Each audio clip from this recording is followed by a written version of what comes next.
Fernando, when you guys rewatched the app game, kind of what were the big takeaways for the offense? I mean, I think we left a lot out there. There's a lot of corrections that need to be made. I think what it came down to is that we need all 11 to be on the same page. And we had too many mistakes on our part that really was a downfall for us in the App State game. When you talking to Coach Houston, he mentioned, I guess, the blitz pickups. It was kind of one guy here or there. It wasn't like the same guy every time. So how, like you kind of mentioned there, but how important is it to have those small mistakes wiped out? I mean, it's huge. So when one person messes up anywhere on the field, it causes a chain reaction for everybody. So, I mean, if I take a wrong step with my foot and the guy slants in, or just how he reacts to my mistake, it puts more pressure on everybody else on the field.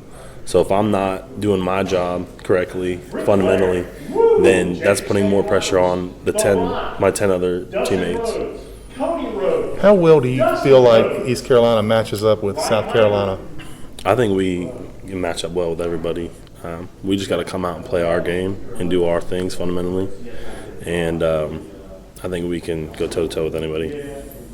Is there any extra motivation playing an SEC team, or you just ignore that and say at the end of the day it is up to what you guys do? I think it's just up to what we do. So we just need to keep developing and becoming, a team that's not going to make as many mistakes. So the more we do that, the bigger plays we're going to have, and we're just this is what we got to do. Right, gotcha. How important is, I guess, practice this week for y'all to, like you mentioned, get on the same page and kind of get the momentum kind of going back in the right direction? Well, it's the first game of the season, so there's going to be mistakes. But what we have to do this week, and what's important about this week and is important about every week and every practice, is that we got to go back, review those mistakes, and correct them, and consistently correct them and consistently play at a higher level. You guys got off to a fast start against Appalachian State. Did you get the sense that it was a very winnable game at that point? Yes, I think any game we walk into is winnable. How, with Avery, how do you think he did first time playing center? I mean, I know you've obviously got a lot of experience there, just from what you could tell when you were in the game or out of the game. I thought he did a very good job communicating. He's very athletic for a big guy, and he's strong in the hips and everything. And I like playing next to Avery. I played next to him all last year, and we always communicate well, and I think he moves his feet really well. You and Sean, I think, are pretty close. I know this game's going to be important to him for 9/11. Just what can you say about that?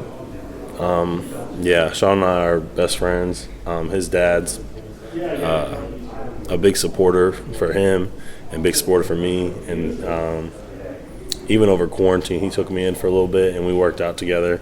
So I'm real close to the Baileys and Big Steve, and I think it's a very motivating for us to play and a very emotional game for us coming up.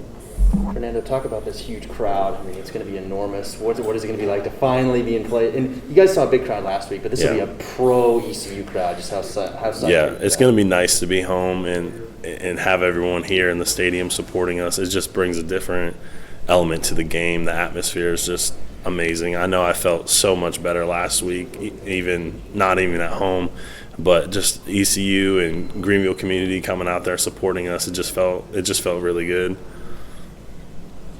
Awesome. Fernando, I appreciate it, man. Thanks, guys. This is East Carolina Offensive Coordinator Donnie Kirkpatrick. We are talking one of my favorite things, Pirate football, on the Sports Objective, the official, unofficial podcast of the Pirates.